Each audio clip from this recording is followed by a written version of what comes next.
إن الحمد لله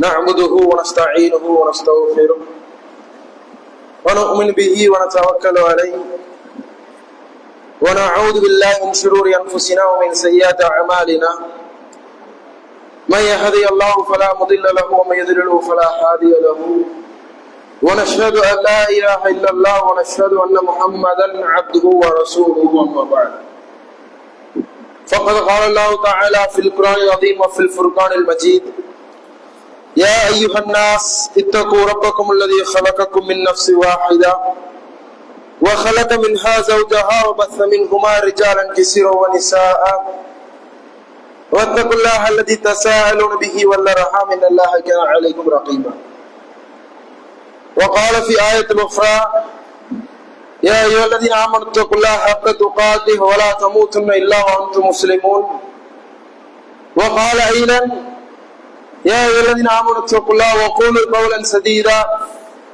يصلح لكم أعمالكم ويغفر لكم ذنوبكم ومن يطع الله ورسوله فقد فاز فوزا عظيما رب اشرح لي صدري ويسر لي أمري واحلل عقدة من لساني يفقهوا قولي اللهم صل على محمد وعلى آل محمد كما صليت على إبراهيم وعلى آل إبراهيم إنك حميد مجيد اللهم بارك على محمد وعلى آل محمد كما باركت على إبراهيم وعلى آل إبراهيم إنك حميد مجيد புகழும் புகழ்ச்சியும் இறைவனாகிய அல்லாஹ் ஒருவனுக்கே உரைத்தாக்கி அவனுடைய சாந்தியும் சமாதானமும் இந்த உலகத்திற்கு ஒரு அற்புதமாக அனுப்பப்பட்டு நமக்கு எல்லாம் முன்மாதிரியாக வாழ்ந்து சென்ற ஈருலக தலைவர் முஹம்மது ரசூலுல்லாஹ் ஸல்லல்லாஹு அலைஹி வஸல்லம் அவர்களின் மீதும் அவர்களை அப்படியே பின்பற்றி தன்னுடைய வாழ்க்கையை அமைத்துக் கொண்ட உத்தம சத்திய சஹாபாக்கள் மீதும் சஹாபி பெண்மணிகள் மீதும் இன்னும் இஸ்லாமிய மார்க்கத்தை நம்முடைய வாழ்வில் நெறியாக ஏற்றுக்கொண்டு அதன் அடிப்படையில் வாழ்ந்து மரணித்த அத்துணை நல்லுள்ளங்கள் மீதும் இதனுடைய சாந்தியும் சமாதானம் இருக்குமாக. அன்றைய எல்லாருடையார்கள் இறைவனுடைய மாபெரும் கிருபையினால் இறைவன் நம்மை விதியாக்கி இந்த ஜும்மா என்ற கடமையை நிறைவேற்றுவதற்காக அவருடைய 7,1 கோடிகளும் அல்ஹம்துலில்லாஹ் நம்முடைய எண்ணங்களையும் செயல்களையும் ஏற்றுக்கொண்டு அதற்குண்டான கூலியை இறைவன் பரிபூர்ணமாக வழங்க வேண்டும் என்ற ஒரு பிரார்த்தனையோடு ஆரம்பம் செய்கின்றேன். அன்றைய எல்லாருடையார்களே, சோதனை, இந்த சோதனை என்ற ஒரு விஷயம் உலகத்திலே வாழக்கூடிய மனிதனுடைய வாழ்க்கையில் மீண்டும் மீண்டும் வரக்கூடிய ஒரு அம்சமாக இருந்து கொண்டிருக்கிறது. அதனுடைய முறைகள் வெவ்வேறாக இருக்கலாம். ஒருவருடைய வாழ்க்கையில் வறுமை அவருக்கு மிகப்பெரிய சோதனையாக இருக்கும். ஒரு சிலருடைய வாழ்க்கையில் நோய்வாய்ப்பட்டிருப்பார்கள், அது அவர்களுக்கு மிகப்பெரிய சோதனையாக இருக்கும். ஒரு சிலருக்கு அவருடைய வியாபாரத்தில் மிகப்பெரிய நஷ்டத்தை சந்தித்திருப்பார்கள், அது அவர்களுக்கு சோதனையாக இருக்கும். இன்னும் ஒரு சிலருடைய குடும்பத்தில் நிம்மதி இருக்காது, குடும்ப உறுப்பினர்களுக்கு மத்தியில் ஒரு பரஸ்பர அன்பு பாராட்டிக் கொள்ள மாட்டார்கள். இதை போன்ற ஒரு சில சோதனைகள் அவர்களுக்கு இருக்கும். எப்படி பார்த்தாலும் இந்த உலகத்தில் வாழக்கூடிய மனிதனுடைய வாழ்க்கையில் சோதனைகள் இருந்து கொண்டே இருக்கும். இதை அல்லாஹ்வுடைய திருக்குறளை பதிவு செய்கின்றான். வலநபுலுவன்னக்கும் பிஷைஇன் மினல் ஹௌஃபி வல் ஜூஅ் வனக்ஸின் மினல் அம்வால் வல் அன்ஃபுஸ் வஸ்ஸமராத் வபஷ்ஷிரிஸ் ஸாபிரீன். சோதனைகள் என்பது மனிதனுடைய வாழ்க்கையில் நிதர்சனமானது. மனிதனுடைய வாழ்க்கையினுடைய யதார்த்தத்தில் சோதனைகள் இருக்கும். மனிதர்கள் இயல்பாக சோதிக்கப்படுவார்கள். அதை இந்த திருக்குறள் இறைவன் பேசுகின்றான். உங்களை நாம் சோதிப்போம். நம்மை பார்த்து அல்லாஹ் பேசுகின்றான், உங்களை நாம் சோதிப்போம், பயத்தை கொடுத்து சோதிப்போம். ஏதாவது ஒரு விஷயத்தை கொடுத்து பயந்து கொண்டே இருப்பார்கள். கடன் வாங்கி இருப்பார்கள், கடன் கொடுத்திருப்பார்கள், பணம் கொடுக்க வேண்டுமே, பணம் திருப்பி வருமா, அல்லது உடல் நலத்தை குறித்து பயப்படுவார்கள், அல்லது அறிவு இருக்கக்கூடிய மோசமான நபர்களை குறித்து பயம் இருக்கும். இப்படிப்பட்ட பயத்தை கொடுத்து அல்லாஹ் சோதிப்பான். உணவு இருக்காது, பட்டினியாக இருப்பார்கள், பசியோடு வாடுவார்கள், இதை கொடுத்து அல்லாஹ் சோதிப்பான். அதே போன்று நம்மோடு வாழக்கூடிய சக உறவுகள், நம்முடைய பெற்றோர்களாக இருக்கலாம், நாம் பெற்றோர்களாக இருக்கலாம், நம்முடைய துணையாக இருக்கலாம், நம்மோடு பிறந்தவர்களாக இருக்கலாம், நம்முடைய நண்பர்களாக இருக்கலாம், யாராக இருக்கலாம். நாம் நேசிக்கக்கூடிய நபர்களுடைய உயிரை கைப்பற்றி நம்மிடத்திலிருந்து பிரித்து அதன் மூலமாக இறைவன் நம்மை சோதிப்பான். நாம் சேமித்த சேமிப்புகள், நம்முடைய பொருளாதாரம், வியாபாரம், வாழ்வாதாரம் மிகப்பெரிய பொக்கிஷமாக சேர்த்து வைத்திருப்போம். எனவே எதிர்காலம் நல்ல முறையில் இருக்க வேண்டும். என்னுடைய சந்ததிகள் நல்ல முறையில் வாழ வேண்டும் என்பதற்காக நாம் சேர்த்த பொருளாதாரத்தில் நஷ்டத்தை இறைவன் ஏற்படுத்துவான். அப்படி நஷ்டத்தை ஏற்படுத்தி இறைவன் நம்மை சோதிப்பான். இப்படி பல விதங்களில் இறைவன் உலகத்தில் வாழக்கூடிய மனிதர்களை, குறிப்பாக இஸ்லாமிய மார்க்கத்தை ஏற்றுக்கொண்ட நம்மை இறைவன் சோதித்துக் கொண்டே இருப்பான். அந்த சோதனைகளில் எல்லாம் யார் பொறுமையோடு இருக்கிறார்களோ, யார் நிதானத்தை கடைபிடிக்கிறார்களோ, யார் மார்க்கம் காட்டி தந்த அடிப்படையில் தங்களுடைய அந்த பிரச்சனைகளை கையாள்கிறார்களோ, அவர்களுக்கு சுப செய்தி இருக்கிறது, அவர்களுக்கு நற்செய்தி இருக்கிறது. அப்படிப்பட்டவர்களுக்கு தான் நன்மாராயம் இருக்கிறது என்பதாக அல்லாஹ் இந்த திருக்குறானில் பேசுகிறான். அப்படி என்றால் நாம் சோதிக்கப்படுவோம். இன்னும் மற்றொரு வசனத்தில் அல்லாஹ் மிக தெளிவாக பேசுகின்றான். அல்லது ஹலகல் மௌத வல் ஹயாத லியப்லுவக்கும் அய்யுக்கும் அஹ்ஸனு அமலா. இந்த உலகத்தில் நாம் மரணத்தையும் வாழ்வையும் படைத்தே சோதிப்பதற்காகத்தான். மொத்தமாக அல்லாஹ் ஒரே வசனத்தில் சொல்லிட்டான், நீங்கள் பிறந்தது இறப்பது உங்களை சோதிப்பதற்காக. எப்படிப்பட்ட சோதனை? உங்களுடைய செயல்களில் யார் அழகானவர் என்பதை பார்ப்பதற்காக. இந்த வாழ்வில் நல்ல கஷ்டங்களை கொடுப்பான், சிரமங்களை கொடுப்பான், நஷ்டங்களை கொடுப்பான், நோயை கொடுப்பான், வறுமையை கொடுப்பான், பசியை கொடுப்பான். அப்படிப்பட்ட சிரமங்கள் எல்லாம் வரும் பொழுது அந்த நிலைகளில் எல்லாம் யார் சிறந்தவராக இருக்கிறார்கள், யார் இறைவன் பக்கம் திரும்பி வருகிறார்கள் என்பதை பார்ப்பதற்காகத்தான் நாம் மரணத்தையும் வாழ்வையும் படைத்திருக்கிறோம் என்பதாக அல்லாஹ் தன்னுடைய திருக்குறானில் பேசுகின்றார். அப்படி என்றால் நாம் சோதிக்கப்படுவோம். பலரை நாம் பார்த்திருப்போம், ஏதாவது ஒரு கஷ்டம் வந்துருச்சுன்னா அவருடைய நாங்கள் ஒத்துழைக்கக்கூடிய வார்த்தை என்ன? இறைவனுடைய பார்வைக்கு நான் தான் தெரிகிறேனா? என்னை மட்டும்தான் சோதிக்க வேண்டுமா? என்னுடைய வாழ்க்கையில் மட்டும்தான் இவ்வளவு சிரமங்கள், கஷ்டங்கள், துன்பங்கள் கொடுத்து கொண்டே இருக்க வேண்டுமா இறைவன் என்ற புலம்பக்கூடியவராக இருப்பார்கள். ஆனால் யதார்த்தம் என்ன? நம்மை மட்டும்தான் இறைவன் சோதிக்கிறானா? நம்முடைய உறவினர்களை மட்டும்தான் இறைவன் சோதிக்கிறான் என்று பார்த்தால் கிடையாது. நமக்கு முன்னாடி வாழ்ந்த மக்களையும் சோதித்திருக்கின்றான். எப்படி நோன்பை நம்மீதும் கடமையாக்கி நமக்கு முன் வாழ்ந்த மக்கள் மீதும் கடமையாக்கினானோ அதே போன்ற சோதனைகளை அனைத்து மக்கள் மீதும் இறைவன் விதியாக்கி இருக்கின்றான். அனைத்து மக்களும் சோதிக்கப்படுவார்கள். நூஹ் அலைஹிஸ்ஸலாம் சோதிக்கப்பட்டார்கள். பாலைவனத்திலே ஏகத்துவ பணியை செய்யக்கூடிய ஒரு நபி நூஹ் அலைஹிஸ்ஸலாம் 950 வருடம் தாவ பணியை செய்தார்கள். சில நபர்கள் தான் இஸ்லாமிய மார்க்கத்தை ஏற்றுக்கொண்டார்கள். கொஞ்சம் நபர்கள் இஸ்லாமிய மார்க்கத்தை ஏற்றுக்கொண்டார்கள். சொந்த ஊர் மக்கள் கேலி கிண்டல் செய்கிறார்கள். இத்தனை நாட்கள் நம்மோடு வளர்ந்த ஒரு மனிதர், நம்மோடு உறவாடிய ஒரு நபர் திடீரென்று இறைவனுடைய தூதர் என்று நம்மை சொல்லிக் கொள்கிறார். இறைவனுடைய தூதராக தேர்ந்தெடுத்திருக்கிறார், மார்க்கத்தை பின்பற்ற என்று போதிக்கிறாரு என்று கேலி கிண்டல் செய்கிறார்கள். அந்த நபிக்கு அல்லாஹ் கப்பலை கட்டுங்கள் என்ற வசனத்தை வஹியால் இறக்குகின்றார். அதிலையும் கேலி கிண்டல் செய்கிறார்கள். பாலைவனத்தில் எப்படி கப்பல் போகும்? ஜில்ல வந்து தூக்கிட்டு போகுமா? மணல்ல போகுமா? போன்ற வாசங்களை வைத்து மன ரீதியாக நோக்கத்தை செய்கிறார்கள். கலந்து விட்டார்களா? வாடினார்களா? அவர்கள் சென்ற இடம் ஏமன். இறைவன் பிரார்த்தனை செய்கிறார்கள், அல்லாஹ் நான் தாவா செய்யும் பொழுது காதுகளை அடிச்சுட்டு போயிடுறாங்க, கேலி கிண்டல் செய்கிறார்கள். அவர் இறைவன் முறையிட்டார்கள். இப்ராஹிம் அலைஹிஸ்ஸலாம் உறுதிமிக்க நபிமார்கள் ஒருவர். இறைவன் தன்னை தோழராக எடுத்துக்கொண்டால் இப்ராஹிம் அலைஹிஸ்ஸலாமை தோழராக எடுத்துக்கொண்டார் என்பதாக தன்னை திருக்குறானை சிலாகித்து கூறுகின்றார்.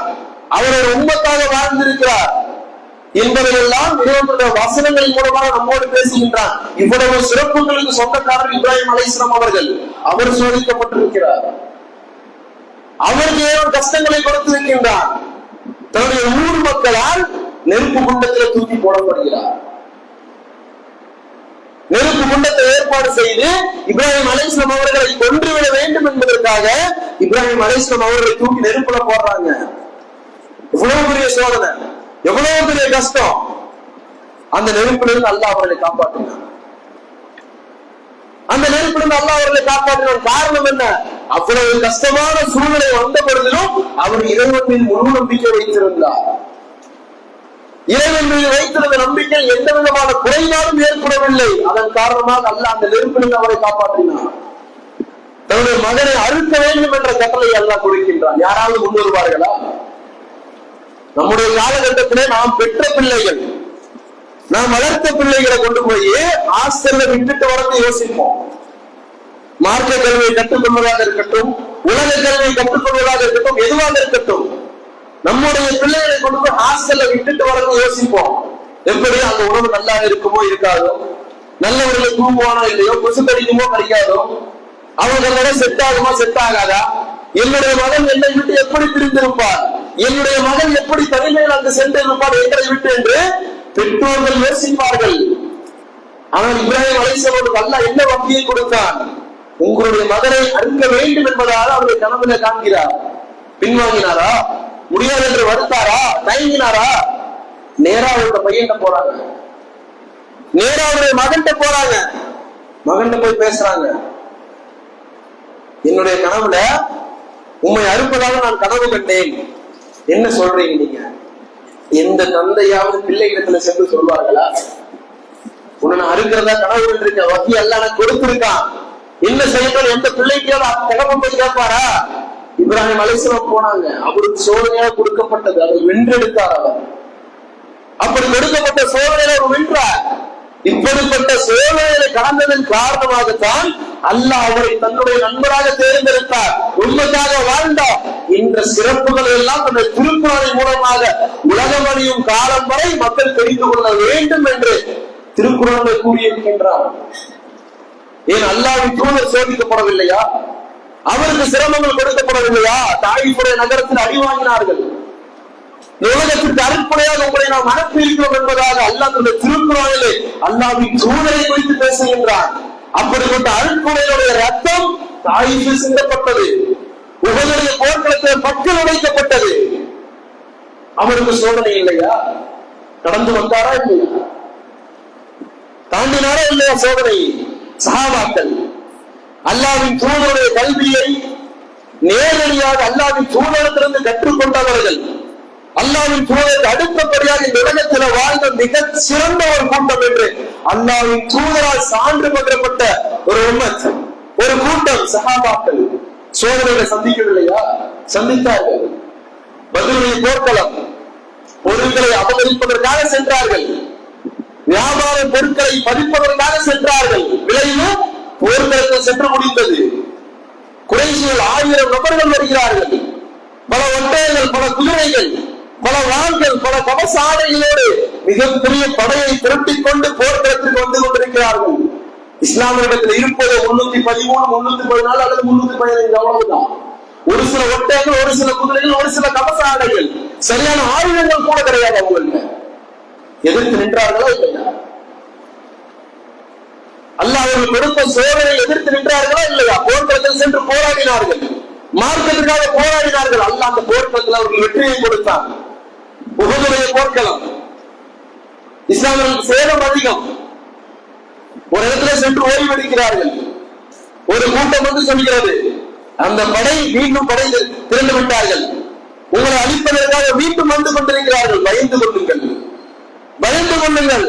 அந்த இடத்துல அல்லாஹ் அவருக்கு சோதனையை கொடுக்கிறார், ஒரு பயத்தை போடுறான். ஒரு செய்தியை வந்து சொல்றாங்க, இப்பதான் அடிவாய்ட்டு வந்து உட்கார்ந்து இருக்கிறோம், காயப்பட்டதுக்கு மருந்து போடல, சரியான முறையில் ஓய்வு எடுக்கல, அப்படிப்பட்ட நிலை மறுபடியும் போர்க்களத்திற்கு செல்ல வேண்டும் என்ற ஒரு சூழ்நிலை அந்த இடத்துல வருகிறது. என்ன சொன்னார்கள்? இறைவன் எங்களுக்கு போதுமானவன், அவர் எங்களுக்கு பொறுப்பேற்றுக் கொள்வான். இப்படிப்பட்ட நிலையில் வார்த்தை வந்தது. சுகமாக நம்மை போன்ற ஒரு நல்ல இடத்தில் பாதுகாப்பான சூழ்நிலையில் எந்த விதமான சிரமம் இல்லாமல் நல்ல காற்றோட்டமான இடத்துல, இன்னும் ஒரு சிலத்துல ஏசில உட்கார்ந்துட்டு யார் வேண்டுமானாலும் சொல்லலாம் ஹஸ்புனல்லாஹ் வ நிஅமல் வக்கீல் என்று. இறைவன் எங்களுக்கு போதுமானவன், அவன் எங்களுக்கு பொறுப்பேற்றுக் கொள்வான் என்று நல்ல நிலையில் யார் வேண்டுமானாலும் சொல்லலாம். ஆனால் சிரமத்தில் இருக்கும் பொழுது, கஷ்டத்தில் இருக்கும் பொழுது, என்னுடைய உடைமைகள் பறிக்கப்படும் பொழுது, என்னுடைய உயிர்கள் பறிக்கப்படும் என்ற நிலையில் எவருடைய உள்ளத்திலிருந்து வருகிறதோ அவருடைய ஈமான் எந்த அளவு உறுதியாக இருந்திருக்கும், அவர் அந்த சோதனை எப்படி கையாண்டு இருப்பார்.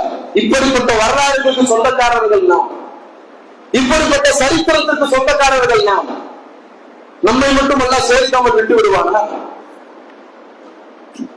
மிக சிறந்த சமூகம் என்ற திருக்குறளில் சிலாகித்து கூறப்பட்ட சஹாபாக்களை சோதித்த இறைவன் தன்னுடைய தூதுப்படி பணியை இந்த உலகத்தில் வாழக்கூடிய மக்களுக்கு எடுத்து சொல்வதற்காக தன்னால் தேர்வு செய்யப்பட்ட நபிமார்களை சோதித்த இறைவன்,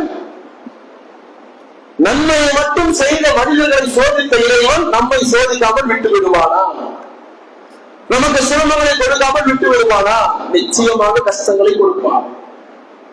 இன்னும் மார்க்கத்தை விட்டு வெகு தூரமாக சென்று கொண்டிருக்கிறோம். எதிர்த்து செய்யும் மார்க்கத்தை நோக்கி இல்ல, மார்க்கத்தை விட்டு எதிர்த்து செய்ய போயிட்டு இருக்கிறோம். மார்க்கத்துக்கு எதிரான செயல்களை அதிகமாக செய்து கொண்டிருக்கக்கூடிய நம்மை கண்டிப்பாக இறைவன் சோதிப்பார். 2014 ஆளக்கூடிய மத்திய அரசு ஆட்சி பொறுப்பை ஏற்றதிலிருந்து ஆரம்பமானது. ஒரு அரசாங்கம் பதவி ஏற்றுக் கொண்டால் என்ன செய்யணும்? ஒரு தனி மனிதனுடைய வருமானத்தை அதிகரிக்கணும், வேலை வாய்ப்பு அதிகரிக்கணும், வீடு இல்லாதவங்களுக்கு வீடை கொடுக்கணும், வாழ்வாதாரத்திற்கு தேவையான அனைத்து வசதிகளையும் அந்த அரசாங்கத்துக்கு உட்பட்ட மக்களுக்கு செய்து கொடுக்கணும். இந்த அரசாங்கம் ஏற்றுக்கொண்டதிலிருந்து அதை செய்தார்கள் என்று பார்த்தால் கிடையாது. எந்த ஒரு வளர்ச்சி திட்டங்களையும் மக்களுக்கு தரவில்லை. மக்கள் முன்னேறுவதற்கு தேவையான எந்த ஒரு வழிமுறைகளையும் செய்யவில்லை. மாறாக சிறுபான்மையினர்கள் மீது ஒரு சில சதவீதத்தில் இருக்கக்கூடிய மக்களை தவிர்த்து 2% நூல் போட்ட மக்கள் இருக்கிறாங்க, பூணூல் போட்ட மக்கள் இருக்கிறாங்க. அவங்களை தவிர்த்து மற்ற அனைத்து மக்களையும் நசுக்கக்கூடிய வேலைகளை தான் மத்தியில் இருக்கக்கூடிய அரசாங்கம் செய்து கொண்டிருக்கிறது. அதிலும் குறிப்பாக இஸ்லாமியர்களுக்கு எல்லாத்தையும் அடிச்சா இஸ்லாமியர்கள் மட்டும் 2 அடி சேர்ந்து அடிப்பாங்க. ஆரம்பத்திலிருந்தே பல சட்டங்கள், முத்தலாக்குடைய சட்டம் வந்தது, பொது சிவில் சட்டம் வந்தது, சிஏஎன்ஆர் போன்ற சட்டங்கள் எல்லாம் இஸ்லாமியர்களை மட்டும் குறிவைத்து அவர்கள் ஒடுக்கப்பட வேண்டும், நசுக்கப்பட வேண்டும், உரிமைகள் பறிக்கப்பட வேண்டும் என்று சட்டங்கள் எல்லாம் சதித்திட்டங்களை தீட்டிக் கொண்டே இருந்தார்கள். அதன் வரிசையில் இப்ப இன்னொன்னு கை வச்சிருக்கிறாங்க. அதன் தொடர்ச்சியாக இப்ப இன்னொன்னு கை வச்சிருக்காங்க. வக்ஃப் அமெண்ட்மென்ட் பில் 2025 வக்ஃப் திருத்த சட்டம் என்ற ஒரு சட்டத்தை இப்ப பாஸ் பண்ணியிருக்கிறாங்க. 2 அவைகளிலும் ஒப்புதல் கொடுக்கப்பட்டு, ஜனாதிபதி ஒப்புதல் கொடுக்கப்பட்டு இப்ப பாஸ் பண்ணியிருக்கிறாங்க. முதல்ல வக்ஃப் என்று நம்ம தெரிஞ்சுக்கணும். நம்ம பலருக்கு தெரிந்திருந்தாலும் இன்னும் சிலருக்கு அதை குறித்தான தெளிவான ஒரு புரிதல் கிடையாது. ஏன்னா மார்க்கத்தில் அவங்க நுழையல. மார்க்கத்தோட தொடர்பு கம்மியாயிருச்சு, பள்ளிவாசலோடு தொடர்பு கம்மியாயிருச்சு. வெறுமனே பெருநாட்கள் 2 பெருநாட்கள் தொழுதால் போதும், வாரத்தில் ஒரு ஜும்மாவை தொழுதால் போதும் என்ற சிந்தனையில் இருக்கக்கூடிய பல மக்களுக்கு வக்ஃப் என்றால் என்னன்னே தெரியாது. இந்த பிரச்சனை வந்ததுக்கு அப்புறம் தான் கேள்விப்பட்டிருப்பார்கள். அந்த வார்த்தை என்னடா திரும்பி பேசுறாங்களே, திரும்ப பேசுறாங்களே, சொல்லிட்டு இருந்தாங்க என்னதான் விஷயம் ஆகுது இப்ப கேள்விப்பட்டிருப்பாங்க. வக்ஃப்னா என்ன? இறைவனுடைய பாதையில நன்மை எதிர்பார்த்து தனி மனிதனுடைய ஆதாயம் இல்லாமல் பொதுமக்களுக்காக அர்ப்பணிக்கக்கூடியது. உதாரணத்துக்கு ஒரு குரான என்னுடைய சொந்த ஆதாயத்துக்கு இல்லாம நன்மை மட்டும் எதிர்பார்த்து இறைவனுடைய வழியில் நான் தானமாக கொடுப்பது வக்ஃப். அதன் மூலமாக வரக்கூடிய பொதுமக்கள் பயன்பெறுவார்கள். அந்த பயனின் மூலமாக எனக்கு நன்மை கிடைச்சிட்டே இருக்கும். சதக்கத்துல் ஜாரியாவை சார்ந்தது. சஹாபாக்கள் கொடுத்தார்கள் நன்மையை மட்டும் எதிர்பார்த்து, எந்த சுய ஆதாயம் இல்லாமல், சந்ததிகளுக்கு வருமானம் வரும் என்ற நோக்கம் இல்லாமல் நன்மையை மட்டும் எதிர்பார்த்து இறைவனுடைய பார்வைக்காக இறை வழியில் பொதுமக்களுக்காக பல சொத்துக்களை அர்ப்பணித்திருக்கிறார்கள். உமர் ரலியல்லாஹு அவர்கள் கைபர்ல அவர்களுக்கு ஒரு நிலம் கொடுக்கப்படுது. அந்த நிலம் எப்படிப்பட்டது என்றால், உமர் ரலியல்லாஹு அவர்களுடைய சொத்துக்களிலேயே மிகவும் விலை உயர்ந்தது, காஸ்ட்லியானது, முக்கியத்துவம் வாய்ந்த ஒரு நிலமாக இருந்து கொண்டிருக்கிறது. அல்லாஹ்வின் தூதர் தவறாங்க, யா ரசூலல்லாஹ், எங்களுக்கு இருக்கக்கூடிய சொத்துக்களிலேயே இந்த ஹைபர்ல கிடைச்ச நிலம் ரொம்ப விலை உயர்ந்ததா இருக்குது, காஸ்ட்லியாக இருக்குது, என்ன செய்யறது? இதை வைத்து நான் என்ன செய்வது? அல்லாஹ்வின் தூதர் சொல்கிறார்கள், அதை வக்ஃப் கொடுத்துருங்க, நீங்க விரும்பினால் வக்ஃபாக கொடுத்துருங்க, தானமாக கொடுத்துருங்க. அதே போன்று அவரும் தானமாக கொடுக்கிறார். என்ன சொல்லிட்டு கொடுக்கிறாரு? இதன் மூலமாக இதை யாரும் உரிமை கொண்டாடக்கூடாது. இந்த கைபருடைய போர்க்களத்தில் கிடைத்த நிலத்தை யாரும் உரிமை கொண்டாடக்கூடாது. என்னுடைய வாரிசுகள் வந்தாலும் உரிமை கொண்டாடக்கூடாது. யாரும் தன்னுடையது என்று வாழாடக்கூடாது. பொதுமக்களுக்காக கொடுக்கிறாரு. அந்த நிலத்திலிருந்து கிடைக்கக்கூடிய அனைத்து பயன்களும் பொதுமக்களுக்காக. உமர் ரலியல்லாஹு அவர்களுக்கு போகக்கூடிய நன்மை மட்டும்தான். இந்த மக்கள் பயன்பெறக்கூடிய அந்த பயனின் மூலமாக அவருக்கு நன்மை மட்டும்தான் போயிட்டே இருக்கும். உஸ்மான் ரலியல்லாஹு அவர்கள் கொடுத்தார்கள், ஒரு கிணற்றையே வாங்கி கொடுத்தார்கள். நல்ல தண்ணிக்காக அல்லாஹ் கேட்கிறார்கள், இந்த கிணத்தை யாராச்சும் வாங்கிட்டாங்க.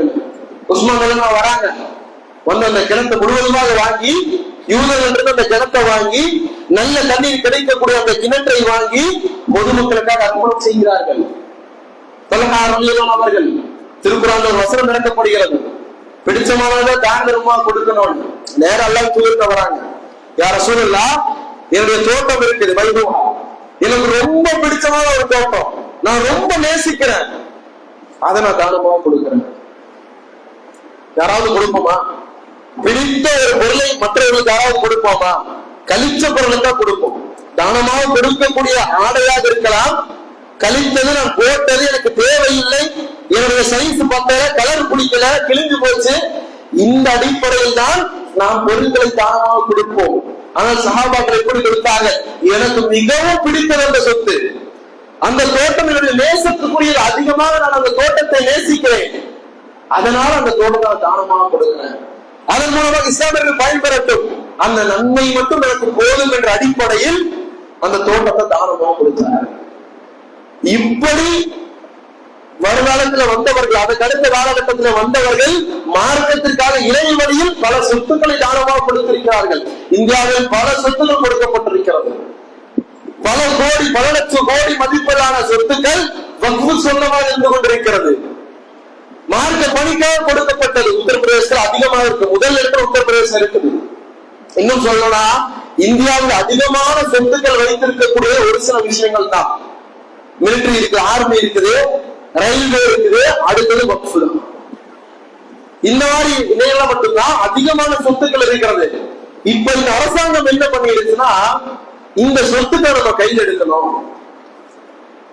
இந்த தானமாக கொடுக்கப்பட்ட சொத்துக்களை நாம் கை வைக்கணும். என்ன நோக்கம்? அப்பதான் இஸ்லாமியர்களை சிறுமைப்படுத்த முடியும். அந்த சிஏ குடியுரிமை திருத்த சட்டத்தின் மூலமாகவும் மக்களை சிறுமைப்படுத்த முயற்சி செஞ்சாங்க. பொது சிவில் சட்டத்தையும் மக்களை சிறுமைப்படுத்த வேண்டும் என்று முடிவு செய்தார்கள். இன்னும் பல விஷயங்களை செய்து கொண்டே இருக்கிறார்கள். மதக்கலவரம் செய்யறாங்க, மக்களுக்கு மத்தியில சண்டை ஏற்படுத்துறாங்க. அந்த வரிசையில தான் இந்த சொத்துக்களை நம்ம எடுத்துட்டா அவங்களை சிறுமைப்படுத்திடலாம் என்ற அடிப்படையில் இந்த சொத்துக்களை எல்லாம் கையகப்படுத்துவதற்காக ஒரு சட்டத்தை போட்டிருக்கிறாங்க. என்ன சொல்லி போட்டிருக்கிறாங்க? அதுல ஒழுங்கீனமாக இருக்குது. அந்த வக்ஃபு போர்டு வக்ஃபு வாரியம் ஒழுங்கீனமாக இருக்குது. அதுல நேர்படுத்துறோம், சீர்படுத்துறோம் சொல்லி சட்டங்களை போட்டிருக்காங்க. நாம ஒரு சில தவறுகளை செஞ்சிருக்கோம். அந்த வக்ஃபுகளை பத்தி நம்ம கண்டுக்கவே கிடையாது. அந்த பொறுப்புகள் இருக்கக்கூடிய ஒரு சில நபர்கள் சுய தேவைக்காக இறைவனுடைய பணியில், இறைவனுடைய வழியில் தானமாக கொடுக்கப்பட்ட பொருட்களை சொந்த தேவைக்காக தவறான முறையில் பயன்படுத்தி இருக்கிறார்கள் என்று சொல்ல முடியாது. பாவமான காரியத்தில் ஈடுபடுத்திருக்கிறார்கள், அதுல அப்படி விட்டுற முடியுமா? அதை நாங்கள் சரிப்படுத்துகிறோம் என்ற பெயரில் இந்த சட்டத்தை கொண்டு வந்திருக்கிறாங்க. நன்றாக விளங்கிக் கொள்ளணும். மக்களுக்கு பயனுள்ளதாக இருக்க வேண்டும்னா மக்களுக்கு சாதகமான விதிமுறைகள் தான் சட்டங்கள் இருக்கணும். இஸ்லாமியர்களுக்கு சாதகமான சட்டங்கள், விதிமுறைகள் தான் அந்த சட்டத்தில் இருக்கணும். அவருடைய நிபந்தனைகள் பார்த்தாலே தெளிவாக நம்மால் புரிந்து கொள்ள முடியும் இது இஸ்லாமியர்களுக்கு எதிரானது. என்ன சொல்றாங்க? அந்த வக்ஃபு வாரியத்துல உறுப்பினர்கள் இருப்பார்கள். அந்த உறுப்பினர்கள்ல ஒரு சில உறுப்பினர்கள் முஸ்லிம் அல்லாதவர்கள் இருப்பாங்க. இஸ்லாமிய மார்க்கத்தை ஏற்றுக்கொள்ளாத நபர்களும் அந்த உறுப்பினர்களுடைய அவையில் அவங்க இருப்பாங்க, அங்கம் வகிப்பார்கள். நியாயமா? இது அறநிலைத்துறை இருக்கு, மாற்று மத சகோதரர்கள் இருக்கிறார்கள், அவர்களுக்கும் சொத்துக்கள் தானமாக கொடுக்கப்பட்டிருக்கிறது, பல நிலங்கள் அவருடைய கைகளிலும் இருக்கிறது. அந்த அறநிலையத்துறையில இந்துக்கள் அல்லாத நபர்களை அந்த அறநிலையத்துறை உறுப்பினர்கள் யாராவது போட்டுருவாங்களா? ஒரே ஒரு ஆள் பேர் வேற வச்சிருக்கிறாரு, அந்த துறையில் இருந்ததுக்காக ஒருத்தர் அவ்வளவு போராட்டம் பண்ணிட்டு இருந்த ஒருத்தர். ஏன் அங்க சீர்கேடு நடக்கிறது இல்லையா? அறநிலையத்துறையில அவர்களுக்கு தானமாக கொடுக்கப்பட்ட இடத்துல சீர்கேடு நடக்கலையா? அதை சரிப்படுத்தணும் அவங்களுக்கு என்ன இல்லையா? அங்க இஸ்லாமியர்கள் யாராவது 2 பேர் போட்டுருவாங்களா? கண்டிப்பாக போட மாட்டாங்க. ஆனா இஸ்லாமியர்களுடைய வக்ஃபு போர்டுல மட்டும் நான் முஸ்லிம்களை ஏற்றிடலாம் இப்படிங்கிற சட்டத்தை கொண்டு வந்திருக்கிறாங்க. அதே போன்று யார் வேண்டுமானாலும் இறைவனில் தானமாக நிலத்தை கொடுக்கலாம். இன்னொரு ரூல்ஸ் என்னது? ஒருவர் தானமாக கொடுக்கணும்னா அவர் இஸ்லாமியராக இருக்கணும். அப்படி இஸ்லாமியராக இருக்கக்கூடியவர் 5 வருடம் இஸ்லாமியராக இருந்திருக்கணும். இஸ்லாமிய மார்க்கத்தை ஒருத்தர் ஏத்துக்கிட்டாருன்னா உடனடியாக தானமாக கொடுத்துட முடியாது. 5 வருடம் இஸ்லாமிய மார்க்கத்தில் அவர் நிலைத்திருந்ததுக்கு அப்புறம் தான் தன்னுடைய சொந்த, அதுவும் தான் சம்பாதித்த சொத்தை தானமாக கொடுக்க முடியும். மாவட்ட கலெக்டர், மாவட்ட ஆட்சியாளர் தான் அந்த வக்ஃபுடைய எந்த பிரச்சனையும் வந்தாலும் இறுதி முடிவு அவர் தான் எடுப்பாருன்னு ஒரு சட்டத்தை கொண்டு வந்திருக்கிறாங்க.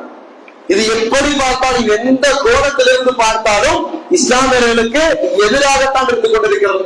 1% கூட சாதகமானது கிடையாது. உள்ள வரவன் சும்மா இருப்பானா, இது சரியில்லை, அது சரியில்லை, அது ஏன் இப்படி, இது ஏன் இப்படின்னு அவர்களுக்கு சாதகமாக அந்த சொத்துக்களை எல்லாம் அடிச்சுட்டு போயிடுவார். ஆட்சியாளர் யார் வருவார்? நேர்மையான ஆள் வருவாரா?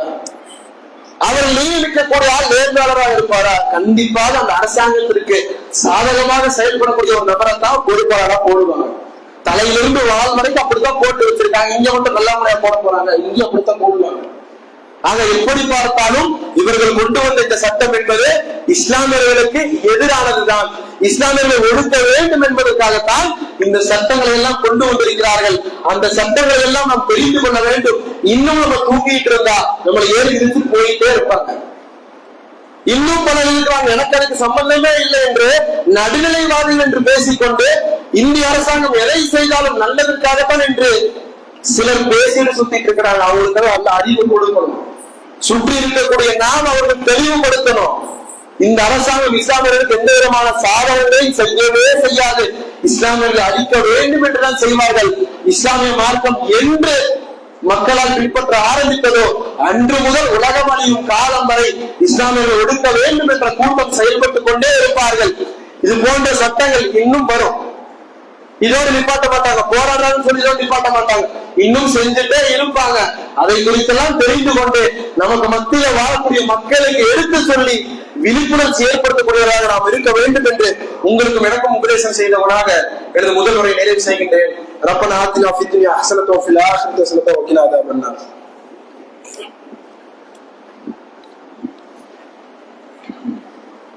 அல்ஹம்துலில்லாஹி ரப்பில் ஆலமீன். ஸலாத்து வஸ்ஸலாமு அலா அஷ்ரஃபில் அன்பியாஇல் முர்ஸலீன் வ அலா ஆலிஹி வ ஸஹ்பிஹி வன் நாஸ் அஜ்மஈன். அன்பிற்குரிய அல்லாஹ்வுடையார்களே, முதல் உரையில் சோதனை என்பது மனிதனுடைய வாழ்க்கையில் யதார்த்தம். அதிலும் குறிப்பாக இஸ்லாமிய வாழ்க்கையில் அடுத்தடுத்து இறைவன் சோதித்துக் கொண்டே இருப்பான். அந்த சோதனையில் என்னுடைய அடியான் எப்படி மீண்டு வருகிறான், அவருடைய நிலை எப்படி இருக்கிறது என்பதை பார்ப்பதற்காக நம்ம அல்லாஹ் சோதிச்சுட்டே இருப்பான். அதை போன்ற சோதனைகளில் ஒன்றுதான் இந்த வக்ஃபுடைய சட்டம் என்பதை பற்றி பார்த்தோம். அதுல நம்மளுடைய நிலைப்பாடு என்னவாக இருக்கணும்? ஒரு சோதனை வருதுன்னா நம்ம எப்படி ரியாக்ட் பண்ணணும், எப்படி எதிர்த்து விளையாட்டணும்? பல முன்னோராக இருக்கிற வரலாறுகளில் பொறுமையாளர்களுக்கு சுப செய்தி இருக்கிறது. அல்லாஹ் பொறுமையாக இருக்க சொல்றான்.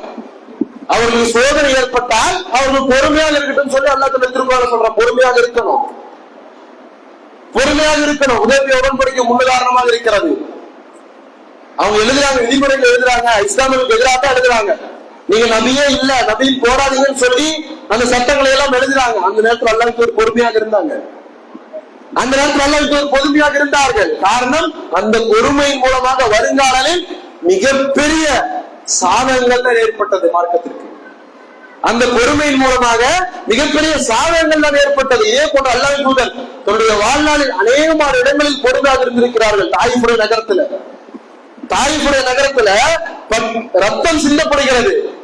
நல்ல முறையில் நடக்க முடியல. மயக்கமுற்ற நிலையில் ஒரு தோட்டத்தில் அமர்றாங்க. மலைக்கு வந்து கேட்கிறா, நபியே உத்தரவு கொடுங்க, இந்த மக்களை மலைகளுக்கு மத்தியில வச்சு நசுக்கிடுறேன், சாப்பிட முடிச்சு விட்டுற சொல்லுங்க. நபி என்ன சொன்னார்? வேண்டாம், இவர்கள் இல்லை என்றாலும் இவருடைய சந்ததியினர்கள் இஸ்லாமிய மார்க்கத்தை ஏற்றுக்கொள்ளலாம்னு சொன்னாங்க. ஆக ஒரு சோதனை வந்ததுன்னா பொறுமையாக இருக்கணும், இறைவன் பக்கம் நம்பிக்கையோடு இருக்கணும், நம்முடைய பிரார்த்தனைகளை இறைவனிடத்தில் எடுத்துட்டு போகணும். ஆனால் எல்லா நேரத்திலையும் பொறுமையாக இருக்க வேண்டும் என்றும் மார்க்கம் சொல்லி தரல. எல்லா நிலையிலும் பொறுமையை கடைபிடிக்க வேண்டும் என்பதற்கும் முன்னாதாரம் கிடையாது. பத்ருடைய போர்க்களம் 1000 பேர் வந்தாங்க, பொறுமையாக இருக்கு சொன்னாங்களா? பொறுமையா திரும்பி போய் மார்க்கம் கற்று தந்ததா? போர்க்களத்திற்கு போறாங்க நேரா. 1000 பேர் வந்தாங்க, 1,00,000 பேர் வந்தாங்க. இறைவன் எங்களோட இருக்கிறான். படை சிறியதாக இருந்தால் என்ன, கவசாடை இல்லை என்றாலும், குதிரை இல்லை என்றாலும், போதிய பலம் இல்லை என்றாலும் இறைவன் எங்களோடு இருக்கின்றான். இறைவன் எங்களுக்கு துணை நிற்பான். போர்க்களத்திற்கு நேராக போறாங்க, போய் சண்டை அடைகிறார்கள். மலக்குமார்களை இறக்கி அல்லாஹ் அவர்கள் உதவியை செய்தான். வானவர்கள் இறங்கி சண்டையிட்டார்கள் இஸ்லாமியர்களுக்கு சாதகமாக. உஹதுடைய போர்க்களம், சண்டை போட்டாங்களா இல்லையா? பொறுமையாக இருந்தார்களா? ஹஸ்புனல்லாஹ் வ நிஅமல் வக்கீல் என்று சொல்லிவிட்டு மீண்டும் சண்டை எழுவதற்கு தயாரானார்கள், எழுந்து நின்றார்கள். பொறுமையை திரும்பி போயிட்டாங்களா? பொறுமையை மட்டும் வைத்துட்டு திரும்பி போயிட்டாங்களா? கிடையாது. மீண்டும் சண்டை எழுந்து நின்றார்கள். அதே போன்று பொறுமையை நாம் கையாள வேண்டும். ஒரு சில நேரத்தில் நம்முடைய எதிர்ப்பையும் தெரிவித்தாக வேண்டும், நம்முடைய எதிர்ப்பையும் காட்டியாக வேண்டும். ஒரு சில வருடங்களுக்கு முன்னாடி ஜல்லிக்கட்டு சம்பந்தமா ஒரு சட்டம் போட்டாங்க. ஜல்லிக்கட்டு நடத்தக்கூடாது, தடை பண்ணிடலாம். தமிழக மக்கள் என்ன பண்ணாங்க? அணி திரண்டாங்களா இல்லையா? மிகப்பெரிய எண்ணிக்கையில் படை திரண்டார்களா இல்லையா? எங்களுக்கு ஜல்லிக்கட்டு வேண்டும் என்ற ஒற்றை முழக்கத்தோடு போராடினார்களா இல்லையா? அதே போன்று நாமும் இறங்க வேண்டும். இது நம்முடைய விவாதத்துடைய விஷயம். வக்ஃப் செய்வது என்னது? ஒரு சாதாரண செயலா செஞ்சுட்டு போறா, நம்ம போற போக்குல செஞ்சுட்டு போறதா? நன்மையை எதிர்பார்த்து, எப்படி நன்மையை எதிர்பார்த்து நாம் வந்து பள்ளிவாசல் 5 நேரம் தொழுகிறோமோ, சுன்னத்துடைய ஒத்தை தொழுகிறோமோ, நோன்பு நோக்கிறோமோ, தானமாக கொடுக்கிறோமோ, அதே போன்று வக்ஃபாக கொடுக்கப்படுவதும் நன்மை எதிர்பார்த்து மட்டும்தான். இறைவன் ஏற்றுக்கொள்ள வேண்டும், அதன் மூலமாக மக்கள் பயன்பெற வேண்டும், அந்த பயனின் மூலமாக எனக்கு நன்மை வந்தடைய வேண்டும் என்பதற்காகத்தான் நிலங்களும் சொத்துக்களும் வக்ஃபாக கொடுக்கப்படுகிறது. அப்படி என்றால் அது ஒரு இபாதத். அந்த இபாதத்தில் யார் கை வைத்தாலும் அதற்கு எதிராக நம்முடைய குரல்களை நாம் கொடுக்க வேண்டும், அதற்கு நம்முடைய எதிர்ப்புகளை தெரிவித்தாக வேண்டும். ஜெயிக்கிறோம் இல்லையா? 2வது இறைவனுடைய கையில் இருக்கிறது. கண்டிப்பாக இறைவன் மீது நம்பிக்கை வைத்து நியாயமான முறையில் எதிர்ப்பை தெரிவித்தால் இறைவன் வெற்றியை கொடுப்பான். அது 2வது பட்சம். முதல்ல நம்ம இறங்கணும், முதல்ல நம்பிக்கை வைக்கணும், எதிர்ப்பை தெரிவிக்கணும். அப்படிப்பட்ட கட்டாய சூழ்நிலையில் நாம் இருந்து கொண்டிருக்கிறோம். இன்னும் எதிர்ப்பை தெரிவிக்கல, இன்னும் அப்படியே இருந்தோம்னா அடுத்தடுத்து நசுக்கிக் கொண்டே இருப்பார்கள். 100 வருட அஜெண்டா அவர்களுடையது. 100 வருடத்திற்கு முன்னாடி திட்டம் போட்டிருக்கிறாங்க. இப்ப இதெல்லாம் செய்யணும். அதனுடைய வெளிப்பாடுதான் வந்தனையும் முத்தலாக்குறை சட்டம் வந்தது, சிஎன்ஆருக்கு போட்டானுங்க, பொலிசியல் சட்டம் வந்தது, அதனுடைய வரிசையில் இதுவும் வந்துச்சு. இன்னும் வச்சிருப்பாங்க அடுத்த பிளான், அடுத்த கட்ட நடவடிக்கையோ வேறையும் வச்சிருப்பாங்க. அதெல்லாம் வரதுக்கு முன்னாடி நம்மாலான முடிந்த எதிர்ப்பை நாம் தெரிவிக்க வேண்டும். அதன் அடிப்படை இன்றைய தினம் ஆத்துப்பாலத்தில் வைத்து அனைத்து கட்சி, ஜமாத், இஸ்லாமிய இயக்கங்கள் எல்லாம் ஒரு கண்டன ஆர்ப்பாட்டம் ஏற்பாடு செய்திருக்கிறார்கள். அதில் நாம் அனைவரும் கலந்து கொள்ள வேண்டும். எதற்காகவோ எங்கெங்கயோ போறோம், திருமண விசேஷங்களுக்காக போறோம், சுற்றுலாவுக்காக வேற எங்கெங்கயோ போறோம். ஆனால் இது நம்முடைய உரிமை சம்பந்தப்பட்டது, நம்முடைய வருங்காலம் சம்பந்தப்பட்டது. இதற்கும் நாம் குரல் கொடுக்கவில்லை என்றால் நம்முடைய வருங்கால சந்ததியினர்கள் வாழ்வதில் மிகப்பெரிய கேள்விக்குறியாக மாறிவிடும். எனவே இந்த ஆர்ப்பாட்டத்தில் நம்மால் அனைவரும் கலந்து கொண்டு நம்மால் முடிந்த அளவுக்கு நம்முடைய எதிர்ப்புகளை எல்லா இடத்திலும் நாம் தெரியப்படுத்த வேண்டும் என்பதை ஒரு அன்பான வேண்டுகோளாக கேட்டுக்கொள்கிறோம். இன்னொரு செய்தி என்னவென்றால், இந்த மாதிரி சட்டங்கள் எல்லாம் போறதுக்கு என்ன தைரியம் வருதுன்னா, நாம் நம்முடைய மார்க்கத்தை பின்பற்றுவதில் பலகீனமானவர்களாக இருந்திருக்கிறோம். இல்லைன்னு மறுக்க முடியாது. பேசக்கூடிய நானாக இருக்கலாம், கேட்கக்கூடிய நீங்களாக இருக்கலாம், நம்முடைய குடும்ப உறுப்பினராக இருக்கலாம், அனைவரும் மார்க்கத்தை பின்பற்றக்கூடிய விஷயத்தில் ரொம்பவும் பலகீனமாக இருந்திருக்கிறோம். சீக்கியர்கள் கேள்விப்பட்டிருக்கீங்கல்ல, தலையை டர்பன் கட்டியிருப்பாங்க. இப்போ நாம ஒரு ஆயுதத்தை எடுத்துட்டு பொதுவான இடத்துல போக முடியாது. ஒரு கத்தி வச்சுக்கலாம். ஒரு கத்தி எடுத்துட்டு நான் பொது இடத்துல போக முடியாது. பஸ் ஸ்டாண்டுக்கு, ரயில்வே ஸ்டேஷனுக்கு போக முடியாது. அரசு பண்ணிடுவான். ஏன்? பயங்கர ஆயுதத்தோடு மக்களை அச்சுறுத்தும் வகையில், மக்களை தாக்கக்கூடிய எண்ணத்தில் திரிந்து கொண்டிருந்தார் என்று கேஸ் போட்டு அரசு பண்ணிடுவான். ஆனா சீக்கியர்களுக்கு ஒரு ஸ்பெஷல் ரைட்ஸ் இருக்கு, ஒரு சட்டமே இருக்குது. அவங்க கர்ப்பா ஒரு கத்தி வச்சிருப்பாங்க. அந்த கத்தியை அவங்க எல்லா நேரமும் வச்சுக்கலாம். எல்லா நேரமும் அவர்களுக்கு அந்த கத்தியை இந்த சைஸ்ல இருக்கும் அல்லது இந்த சைஸ்ல இருக்கும், அந்த கத்தியை அவர்களோடு வைத்திருப்பதற்கு அனுமதி இருக்குது. காரணம் என்ன? பொய்யான மதமாக இருக்கலாம், இட்டு கட்டப்பட்ட கொள்கையாக இருந்தாலும் அதை அவர்கள் சரியான முறையில் பின்பற்றுகிறார்கள். எந்த விதமான காம்ப்ரமைஸும் இல்லாம, யாருக்கும் முட்டு கொடுக்காம, பின்வாங்காம, சலுகைகளை ஏற்படுத்திக் கொள்ளாமல் அவருடைய மத கோட்பாடுகள் எப்படி இருக்கிறதோ அதை அப்படியே சிறுவர் முதல் பெரியவர் வரை செய்து கொண்டிருக்கிறார்கள். ராணுவத்திலும் அவர்கள் தாடி எடுக்கணும் அனுமதி கிடையாது. தாடியை வச்சுக்கலாம். இப்படி அனுமதியில ஏன் கொடுக்கிறாங்க? அவர்களுடைய கொள்கை பொய்யாகவே இருந்தாலும் அதை சரியான முறையில் பின்பற்றிக் கொள்கிறார்கள். ஆனால் நம்முடைய மார்க்கம் உண்மையானது, இறைவனால் அங்கீகரிக்கப்பட்டது. அப்படிப்பட்ட ஒரு பொக்கிஷத்தை நம்முடைய கையில வச்சுட்டு அதை சரியான முறையில் பின்பற்றவில்லை என்றால் இப்படித்தான் போற வரவன்னு நம்ம அடிப்பான். இப்படித்தான் போற வரவன்னு நம்ம அடிப்பான். எனவே அன்பிற்குரிய அல்லாஹ் அடியார்களே, அல்லாஹ் இந்த திருக்குறளை சொல்வதை போன்று மார்க்கத்தில் முழுவதுமா நாம் நுழைந்து விட வேண்டும். எந்த ஒரு காரணமாய் சொல்லியும் மார்க்கத்தை புறந்தள்ளவே கூடாது. நம் மீது சுமத்தப்பட்ட கடமையாக இருக்கலாம். மார்க்கத்தின் மூலமாக அல்லாஹ்வுடைய தூதர் நமக்கு எதையெல்லாம் கற்றுத் தந்தார்களோ அதையெல்லாம் எந்த காரணத்தையும் சொல்லாமல், என்னுடைய சொந்த மனோ இச்சைக்கெல்லாம் கட்டுப்படாமல் அதை அப்படியே பின்பற்றி நடந்தால் நம்முடைய சமூகத்தின் மீது இறைவன் மற்ற சமூகங்களுக்கு ஒரு பயத்தை ஏற்படுத்துவான். இவர்களை தொடக்கூடாது, இவர்களை சீண்டக்கூடாது என்ற ஒரு பயம் அவருடைய உள்ளத்துல வரும். எனவே அன்பிற்கு நல்லபடியார்களே, வரக்கூடிய காலகட்டங்களில் நம்மால் முடிந்த அளவுக்கு நமக்கு கொடுக்கப்பட்ட மார்க்கத்தை பின்பற்றி நம்முடைய மார்க்கத்தில் எதிராக எந்த ஒரு காரியம் இருந்தாலும் அதை நம்மால் முடிந்த அளவுக்கு இறைவன் மீது நம்பிக்கை வைத்து இறைவனத்தில் பிரார்த்தனை செய்து நம்மால் முடிந்த அளவுக்கு எதிர்ப்புகளை காட்ட வேண்டும். நம்முடைய வரக்கூடிய சந்ததியினர்களை மார்க்கத்தின் அடிப்படையில் வளர்த்து நாளை மறுமை நம்முடைய லட்சியமாக இருக்கக்கூடிய சுவனத்தில் ஒட்டுமொத்த இஸ்லாமியர்களும் அவருடைய குடும்பங்களோடு செல்வதற்கு இறைவன் மிகப்பெரிய பாக்கியத்தை தர வேண்டும் என்று இறைவனத்தில் பிரார்த்தனை செய்தவனாக எனது ஜும்மாவின் உரையை நிறைவு செய்கின்றேன்.